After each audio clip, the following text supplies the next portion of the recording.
Hi, it's Aretha. This is a revenge video, or rather a supplementary video for DDR5-9000. The video is about why DDR5-9000 did not improve performance. But since that alone would have been a thin video, I would like to also talk about which manufacturer is best, what precautions to take, and what settings are necessary when stabilizing memory at high frequencies in an AMD environment. Let me get straight to the point and confess some things. To be honest, I knew what was wrong even before I started testing it. I'll be publishing the results of my actual testing. So first, what went wrong? As I said before, the common perception is that the impact of memory timing settings is negligible. In fact, that's roughly correct, and the impact is minor except in some environments and with some software. However, as I showed in the previous video, there are also environments and software where it has a very big impact. Machines built with an accelerated processing unit are a prime example, where memory performance has a huge impact. If you want to improve performance in this environment, memory settings are unavoidable. I hope that this video will be useful to those people, and to those who are looking to improve performance with the new accelerated processing units that will be released in the future. Let's start with the conclusion. This is the setting for DDR5-9000. For comparison, I've also shown the timings tightened at 8400 next to it. If you compare them, you can see that the timing is loose everywhere. It's basically unavoidable that timings will stretch as the frequency increases.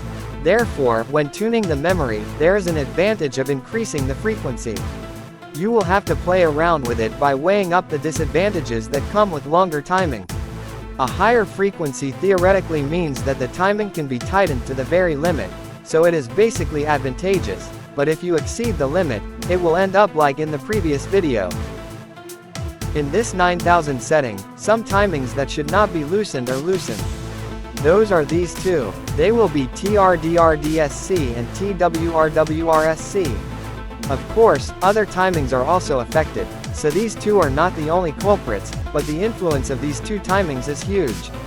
So what does this timing mean? There are quite a few different theories. Sorry if I'm wrong. tRDRD is read-to-read delay, so it's the delay time between reads.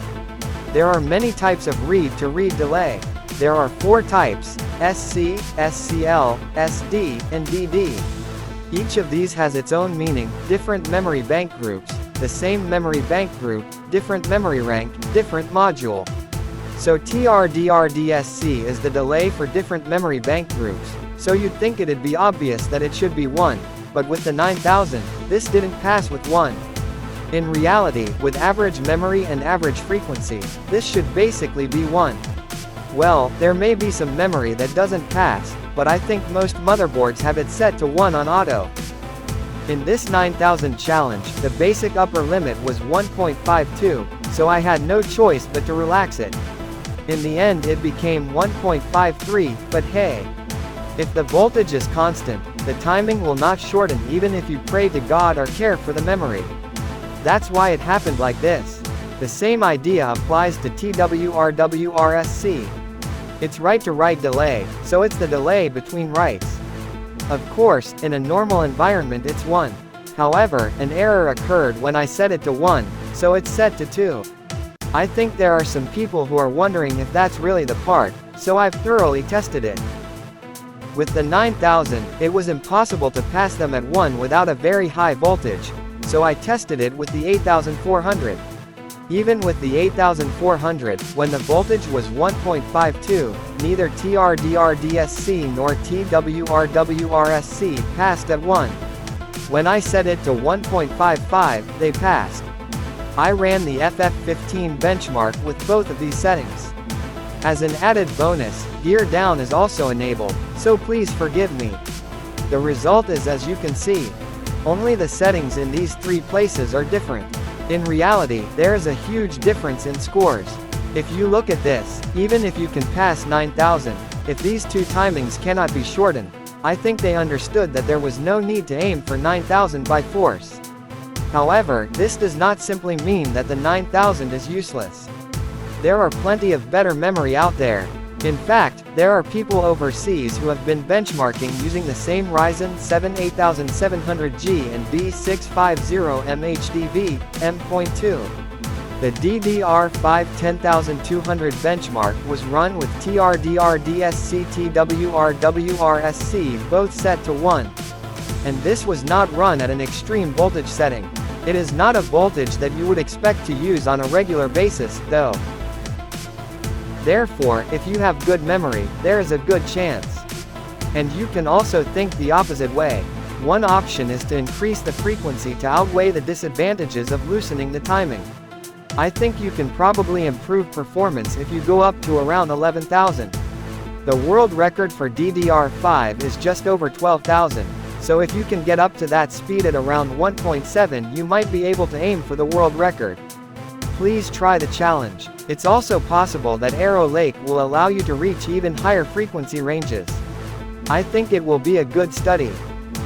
Well, the result of 9000 was disappointing.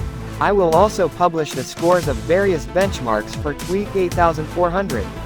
I went to the trouble of making it, so why not?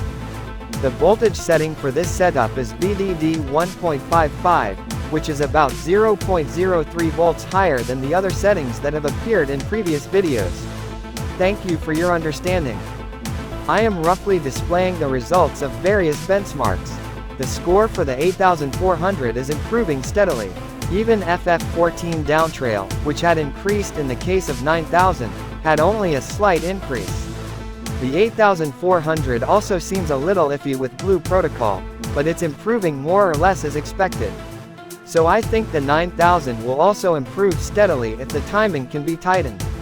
However, I don't think there are many memory chips that can tighten the timing to 9000 with a reasonable voltage. I think that in the future we'll be able to reach that level with DIMM, so I think it might be a good idea to switch to testing with QDIMM. I wonder, I might end up buying Arrow Lake and Taichi OCF. The world record for DIMM was recently updated to just over 12,000. There's still room for improvement. I might work hard to aim for Team 12,000. First I'll have to prepare the money, though.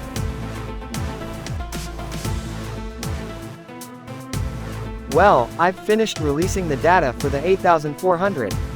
Now, some of you may not be that interested, but I'll also talk about the difficulties I faced in stabilizing the 9000. I'll also introduce some recommended manufacturers. If you are aiming for stability at a specific frequency, you should start with a loose timing to make sure that no errors occur at the target frequency, and then tweak the timing. While you are performing this verification, be careful of how the memory modules are inserted and how the CPU cooler is attached, and do not touch them at all. You may wonder why I say this, but with socket AM5 CPUs, the behavior of the memory changes depending on the pressure applied by the CPU cooler. I'm talking about frequencies like 9000 and above. This time, due to various circumstances, I tested it using an RTX 4070. After I finished setting up the memory, I removed the 4070 to take a benchmark. At that time I also touched the CPU cooler. Just that caused a huge number of errors to be thrown. In my environment, I had confirmed that tightening the CPU cooler too much made it difficult for the memory to pass through. I kept the mounting pressure of the CPU cooler fairly modest. As a result, I probably touched the CPU cooler when removing the graphics card, and that changed the pressure on the CPU. I stabilized it once, but all the settings were now useless. Of course, even when I plugged in the 4070 again, it still spit out a ton of errors. I had to start over from the voltage settings. It was a terrible experience. Since then, to avoid such problems occurring again, I've tightened the CPU cooler mounting pressure to the limit, so that even if I touch it slightly, there's no change, and I'm careful not to touch the memory at all. As a result, the timing deteriorated slightly, but there's no point in talking if an error occurs. Well, I think this is limited to extreme frequencies like 9000. I don't think this would happen at around 6000. Also, rather than trying a frequency like 9000 right away, I recommend adjusting the memory timing at a slightly lower frequency and checking the behavior. Around 8000 would be good. I use V3 for error checking, which I don't know how to read, but this error check can roughly pinpoint what is wrong based on the errors that appear. That said, if you get this error, you can't say for sure that it's this, and it's important to make guesses based on combinations of various errors. By adjusting the memory timing at a different frequency band, you can gain knowledge about what kind of errors occur and how they occur. In a situation where you get an error but don't know what's wrong, it's almost impossible to adjust the memory timing. Some people with a lot of experience buy a card and try 10,000 right away, but I think that for ordinary people, this work is necessary as a preparation or to deepen their understanding of the environment. Don't be lazy and do it. Or rather, if you find this work to be a hassle, I don't think you're cut out for adjusting memory timing in the first place. That's what I was like in the past. And the most important thing is, when you're adjusting the memory timings, you should basically adjust them one by one. This is really an ironclad rule. Some people with a lot of experience will do this all at once, but most people should adjust them one by one steadily. And on a side note, each memory timing is related to the other timings, so adjust them in an order that doesn't contradict them. I'm not saying that it's pointless to suddenly adjust the row active time, but the order is wrong, so I first adjust the row column delay, row precharge, and column address strobe latency, and then work on the others. I do read to precharge, write recovery, and row active time, and once that's done I adjust the refresh interval and refresh cycle time, and finally adjust the row precharge again. This is just my way of doing things, but there are many people who do it in different ways. Please try out various things for yourself. Also, in the high frequency range, pay attention to resistance values such as RTT and drive strength. This is true for high frequencies, but it is also important when using dual rank memory or 2D PC. It depends on the motherboard, but these days resistance values and drive strength can be changed as a matter of course. There are many people who don't tweak them, but the fact that they can be tweaked makes sense. By adjusting these settings appropriately, the timing will become tighter and the frequency will be stretched. Especially when using dual rank memory, it can be difficult to even get 6000 without adjusting these settings.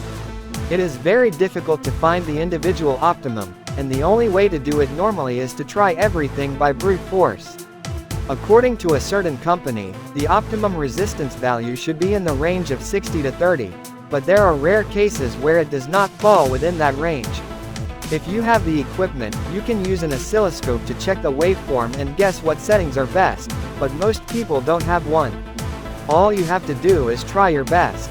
Let's do our best. Incidentally, even with the same equipment, the optimal value will vary depending on the frequency range, so the only way to find out is to try it out for yourself. There is some information available online, but take it as a reference value and verify it in your actual environment. One more thing. This is not a story limited to 9000 or something. Make sure to run a memory error test. This is an absolute must if you're aiming for regular use. It's a different story if you're aiming for a world record, though. There are countless ways to check for memory errors. Some of the more well-known ones are probably HCI Memtest Pro Carhu Ramtest TestMem 5. You can also use YCruncher, OCCT or Prime 95.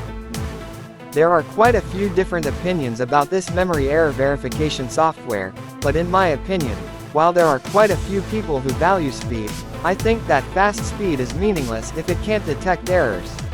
There are some disappointing software out there that take a long time and are not very good at detecting errors. The ideal is to verify with a large number of software. Carhu is popular these days and there is no doubt that it is quite excellent, but even if you are at 10,000% with Carhu, errors will still occur with other software. YCruncher is also quite strict on memory, but there are types of errors that YCruncher is not good at detecting. Each software has its own quirks and there are errors that it is good at detecting and errors that it is not. I use TestMem 5 and love it. This program has a definition file, which allows you to control what requests are made to the memory. This allows you to apply various types of load. However, there are still errors that are difficult to detect with TestMem 5. I think you should probably create your own definition file. This is the case for things like insufficient system-on-chip voltage. As a finishing touch, I run Y-Cruncher and OCCT. OCCT can properly detect insufficient system-on-chip voltage.